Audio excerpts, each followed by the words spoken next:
Hi guys, welcome back to my channel. ತುಂಬ ದಿನ ಆದಮೇಲೆ ಇವತ್ತು ನಾನು ಒಂದು ನನ್ನ ವಿಡಿಯೋನ ಕಂಟಿನ್ಯೂ ಮಾಡ್ತಾ ಇದ್ದೀನಿ. ಇವತ್ತು ನಾನು ಕಿಚನಲ್ಲಿ ಇದ್ದೀನಿ. ಸೊ ಕಿಚನಲ್ಲಿ ಆದಮೇಲೆ ಸಾರಿ, ನಾನು ಮೊದಲು ನೋಡ್ಕೊಬೇಕಾಯ್ತು.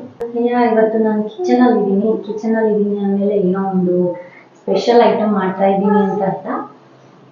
ಏನು ಮಾಡ್ತಾ ಇದ್ದೀನಿ ಅಂದರೆ, ಇವತ್ತು ನಾನು ಚಿಕ್ಕವಳಿದ್ದಾಗ ತಿಂದಿದ್ದು, ತುಂಬಾ ವರ್ಷ ಆಗಿತ್ತು ಅದನ್ನು ತಿಂದು, ಒಂದು ಸ್ವೀಟ್ ಮಾಡ್ತಾ ಇದ್ದೀನಿ. ಅದು ಹಳೇ ಕಾಲದ ಅಡುಗೆ. ಇದು ಸ್ವೀಟ್ ಮಾಡ್ತಾ ಇರೋದು ನಾನು ತುಂಬ ಚಿಕ್ಕವಳಿದ್ದಾಗ, ನಮ್ಮ ಅಜ್ಜಿ ಕಾಲದ ಅಡುಗೆ. ನಾನು ಚಿಕ್ಕವಳಿದ್ದಾಗ ತಿಂದಿದ್ದು, ನಮ್ಮ ಅಮ್ಮ ಮಾಡಿಕೊಡ್ತಾ ಇದ್ರು.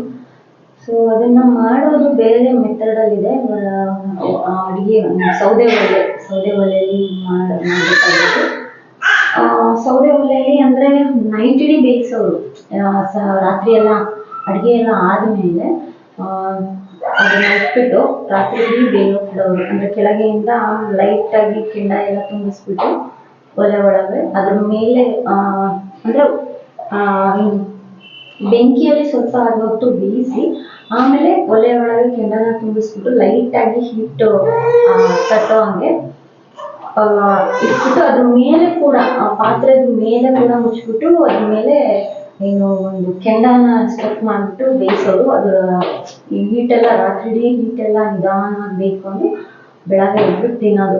ಅದನ್ನು ಮಾಡಿದ ದಿನ ನೈಟ್ ಯಾವತ್ತು ಬೇಯಕ್ಕಿಟ್ಟಿದ್ದಾರೆ ಅನ್ನೋ ದಿನ ನನಗೆ ನೈಟ್ ಇಡೀ ನಿದ್ದೆ ಬರ್ತಾ ಇರಲಿಲ್ಲ. ಬೆಳಗ್ಗೆ ಹೇಳೋ ತನಕ ಯಾವತ್ತು ತಿಂತೀನಿ ನಾನು ಅದನ್ನು ಅಂತ ಫುಲ್ಲು ಅಷ್ಟು ಇಷ್ಟ. ಒಂಥರ ಅದ್ರ ಮುಂದೆ ಎಲ್ಲ ಯಾವ ಪಿಜ್ಜಾನು ಇಲ್ಲ, ಈಗಿನ ಕಾಲ ತಿಂಡಿಗಳು ಎಲ್ಲಿ ಸಿಗುತ್ತೆ ಆ ಟೇಸ್ಟಲ್ಲಿ. ಸೊ ಇವತ್ತು ಅದನ್ನು ಮಾಡಬೇಕು ಅಂತ ಅಂದ್ಕೊಂಡಿದ್ದೀನಿ.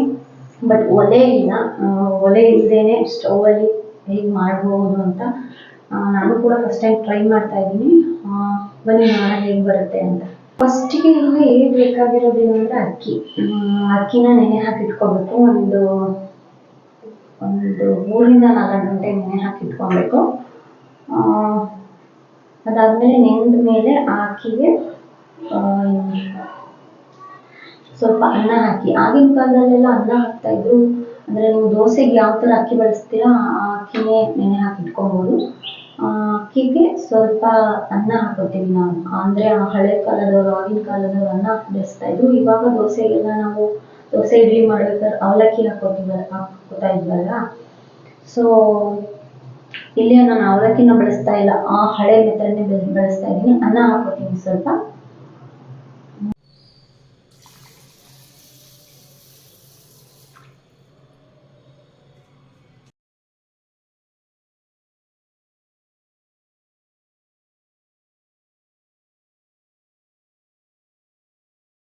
ನಾನಿಲ್ಲಿ ನೆನೆಸಿಟ್ಕೊಂಡಿದ್ದೀನಿ ನೋಡಿ, ಅಕ್ಕಿನ ನೆನೆಸಿಟ್ಕೊಂಡಿದ್ದೀನಿ. ಸೊ ನಾನು ಇವಾಗ ಅದನ್ನು ರುಬ್ಬಕ್ಕೆ ಹಾಕೋತೀನಿ. ಅಕ್ಕಿ ಜೊತೆಗೆ ಸ್ವಲ್ಪ ಅನ್ನ.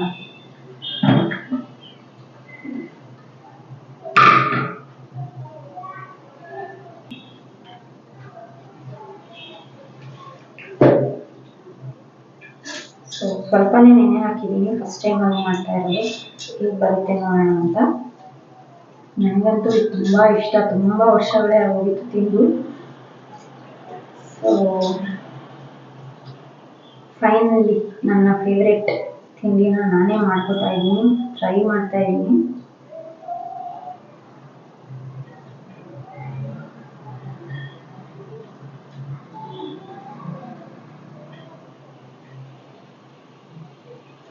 ಸೊ ಅಕ್ಕಿ ಹಾಕ್ಕೊಂಡಿದ್ದೀನಿ.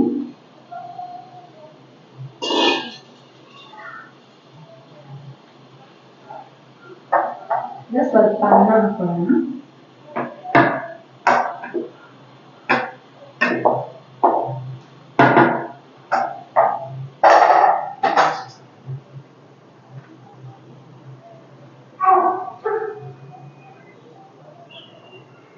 ನಾನು ಇಂಗ್ರೀಡಿಯೆಂಟೇ ಹೇಳಿಲ್ಲ ಅಲ್ಲ, ಏನೇನು ತೊಗೋಬೇಕು, ಏನೇನು ಹಾಕೋಬೇಕು ಅಂತಾನೆ ಹೇಳಿಲ್ಲ.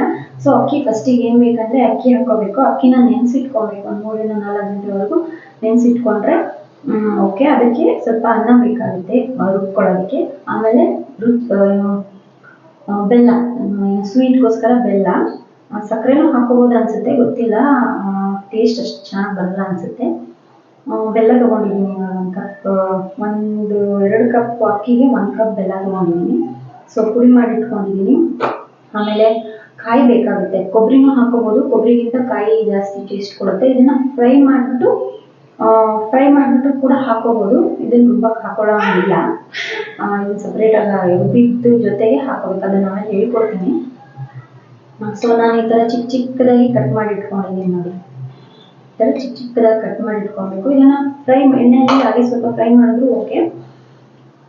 ನಾನು ಹಾಗೆ ತಿನ್ನೋಕೆ ಚೆನ್ನಾಗಿರುತ್ತೆ ನನಗೆ ಅಂತ ಹೇಳ್ಬಿಟ್ಟು ನಾನು ಹಾಗೆ ಫ್ರೈ ಮಾಡ್ಕೊಂಡಿಲ್ಲ. ಮತ್ತೆ ಈರುಳ್ಳಿ ಸೊ ಉದ್ದುದ್ದವಾಗಿ ಚಿಕ್ಕ ಚಿಕ್ಕದಾಗಿ ಕಟ್ ಮಾಡ್ಕೊಂಡಿದ್ದೀನಿ.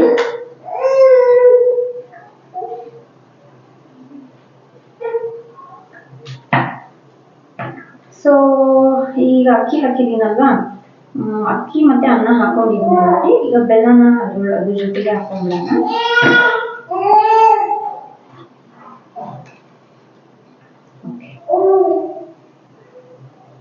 ಈಗ ಇದನ್ನ ರುಬ್ಕೊಳ್ಬೇಕು.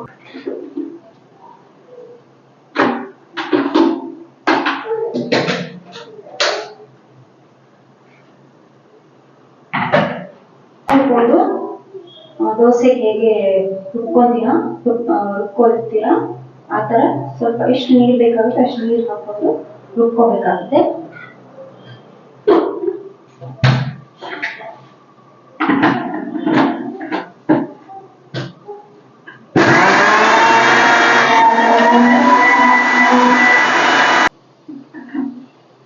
ಸೊ ಗ್ರೈಂಡ್ ಆಗಿದೆ. ಇವಾಗ ನಾನು ಇದನ್ನ ಬೇಯಿಸ್ಕೊಳ್ಳೋದಕ್ಕೆ ಕುಕ್ಕರ್ ತಗೊಂತಾ ಇದ್ದೀನಿ.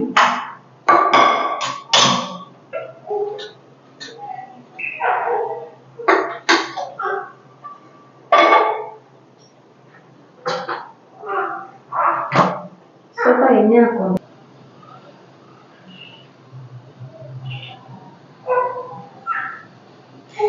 ಸ್ವಲ್ಪ ಜಾಸ್ತಿನೇ ಇರಲಿ ಎಣ್ಣೆ.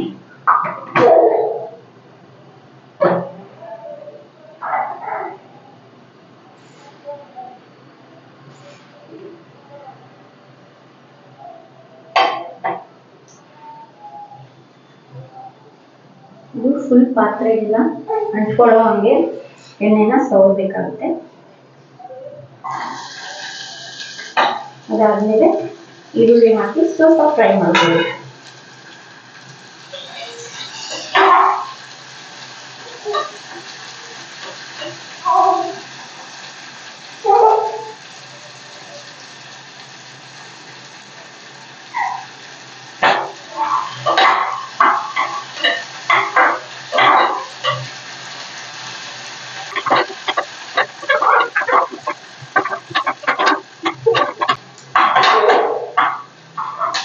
ಈರುಳ್ಳಿ ಫ್ರೈ ಆದ್ಮೇಲೆ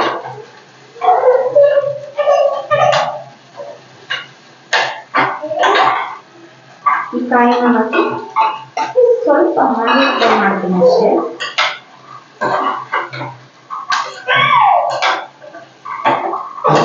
ನೀವು ಇಲ್ಲಾಂದ್ರೆ ಕೊಬ್ಬರಿ ಯೂಸ್ ಮಾಡ್ಬೋದು, ಕೊಬ್ಬರಿ ಅಷ್ಟು ನನಗೆ ಟೇಸ್ಟ್ ಕೊಡೋಲ್ಲ, ಹಾಗಾಗಿ ಕಾಯಿ ಹಾಕೊಂಡಿದ್ದೀನಿ. ನೀವು ಕಾಯಿನ ಸ್ವಲ್ಪ ಎಣ್ಣೆಗೆ ಫಸ್ಟ್ ಎಲ್ಲಕ್ಕಿಂತ ಮುಂಚೆ ಫ್ರೈ ಮಾಡಿಟ್ಕೊಂಡಿದೆ. ಫ್ರೈ ಮಾಡಿ ಆಮೇಲೆ ಇದು ನಾವು ಅಳಿಸ್ಕೊಂಡಿದ್ದೀವಲ್ಲ ರುಬ್ಕೊಂಡಿದ್ದೀವಲ್ಲ ಅದ್ರ ಜೊತೆ ಮಿಕ್ಸ್ ಮಾಡ್ಕೊಂಡು ರುಬ್ಬಕ್ಕೆ ಹಾಕಬಾರ್ದು, ಅದು ತಿನ್ನುವಾಗ ಬಾಯಿಗೆ ಸಿಗ್ತಾ ಇರುತ್ತೆ.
ಕ್ಲೋಸ್ ಮಾಡಿ ಬೇಯಕ್ಕೆ ಇಡಿ.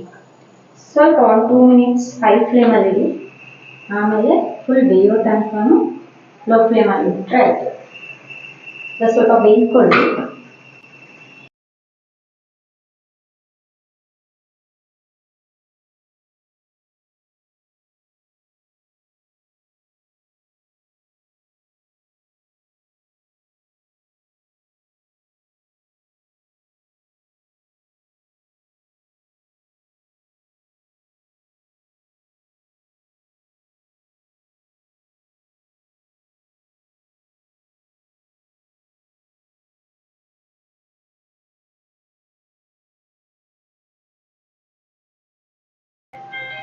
ಸೊ ಆಗಿದೆ, ಇವಾಗ ಓಪನ್ ಮಾಡೋಣ.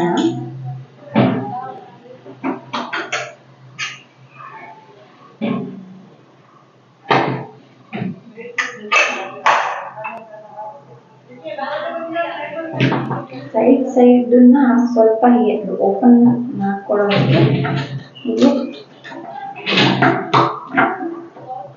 ಗೊತ್ತಾಗ್ತಾ ಇದೆಯಾ ನಮಗೆ? ಹೀಗಾಗಿದೆ ನೋಡಿ, ಫುಲ್ ಕೇಕ್ ಥರ ಫುಲ್ ಆಗಿದೆ. ಸೈಡ್ ಈ ಥರ ಇದು ಮಾಡ್ಕೊಬೇಕು, ಬಿಡಿಸ್ಕೊಬೇಕು ಪಾತ್ರೆಯಿಂದ ಆಚೆಗೆ.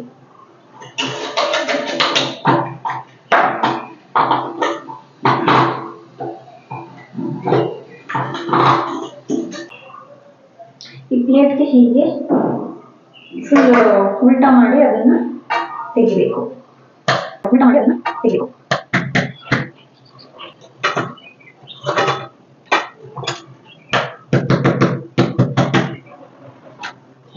ಸ್ವಲ್ಪ ಸೀದೋಗ್ಬಿಟ್ಟಿದೆ. ನನ್ನ ಮಗಳು ಎದ್ದಿದ್ಲಲ್ಲ, ಸೊ ಹಾಗಾಗಿ ಅವಳನ್ನ ನೋಡ್ಕೊಳಕ್ ಹೋಗಿ ಆಫ್ ಮಾಡೋದು ಸ್ವಲ್ಪ ಲೇಟ್ ಆಗಿದೆ.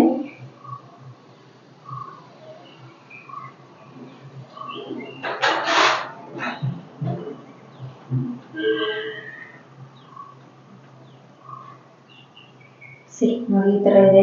ಮೇಲೆಲ್ಲ ಸ್ವಲ್ಪ ಸೀದೋಗಿದೆ, ಇಲ್ಲಾಂದ್ರೆ ಚೆನ್ನಾಗಿ ಬರ್ತಾ ಇತ್ತು.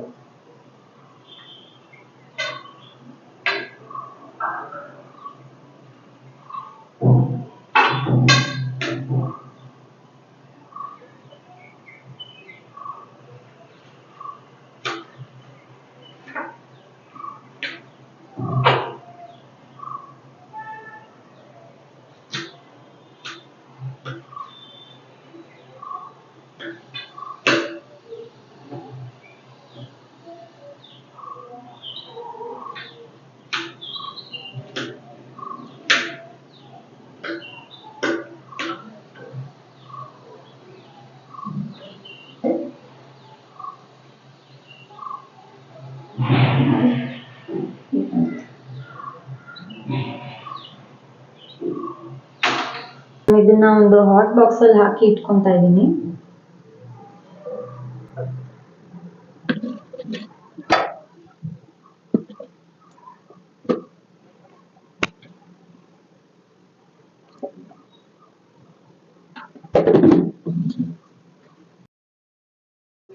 ಸೊ ಇವಾಗ ಟೇಸ್ಟ್ ಮಾಡ್ತಾ ಇದ್ದೀನಿ, ಹೇಗಿದೆ ನೋಡೋಣ.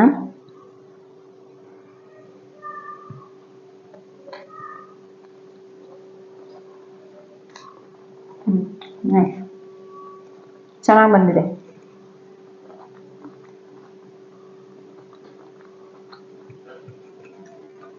ಚೆನ್ನಾಗಿದೆ.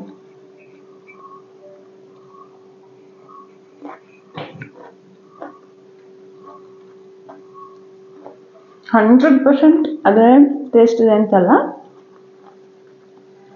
ಬಟ್ 99% ಅದೇ ಟೇಸ್ಟ್ ಬಂದಿದೆ.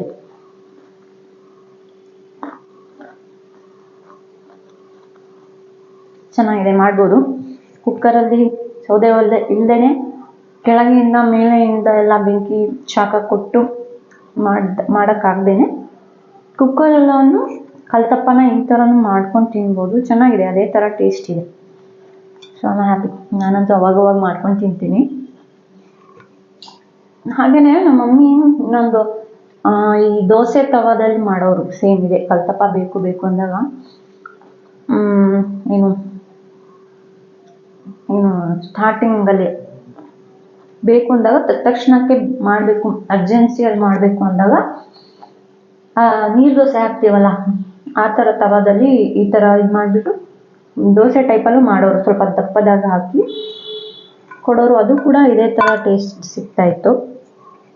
ಪರ್ಫೆಕ್ಟ್ ಕಲ್ತಪ್ಪ ಥರ ಬರ್ತಾ ಇರಲಿಲ್ಲ. ಇದು ಅಷ್ಟೇ ಪರ್ಫೆಕ್ಟಾಗಿ ಕಲ್ತಪ್ಪ ಥರ ಇಲ್ಲ, ಬಟ್ ಅದೇ ಟೇಸ್ಟ್ ಇದೆ. ನಮ್ಮ ಮಮ್ಮಿ ಏನು ತವಾದಲ್ಲಿ ಮಾಡಿಕೊಡ್ತಾಯಿದ್ರು ಅಂತ ಹೇಳಿದ್ನಲ್ಲ, ಸೇಮ್ ಅದೇ ಥರ ಟೇಸ್ಟ್ ಇದೆ. ಇದು ಚೆನ್ನಾಗಿದೆ, ನೀವು ಮಾಡ್ಕೊಂಡು ತಿನ್ಬೋದು. ಮಕ್ಕಳಿಗೆಲ್ಲ ಮನೇಲಿ ಚಿಕ್ಕ ಚಿಕ್ಕ ಮಕ್ಕಳಿದ್ದೆ ಸಂಜೆ ಸ್ನ್ಯಾಕ್ಸ್ ಥರ ಇದನ್ನು ಮಾಡಿ ಕೊಡ್ಬೋದು. ಮಕ್ಕಳು ಖುಷಿಪಟ್ಟು ತಿಂತಾರೆ, ಹೆಲ್ದಿನೂ ಆಗಿರುತ್ತೆ.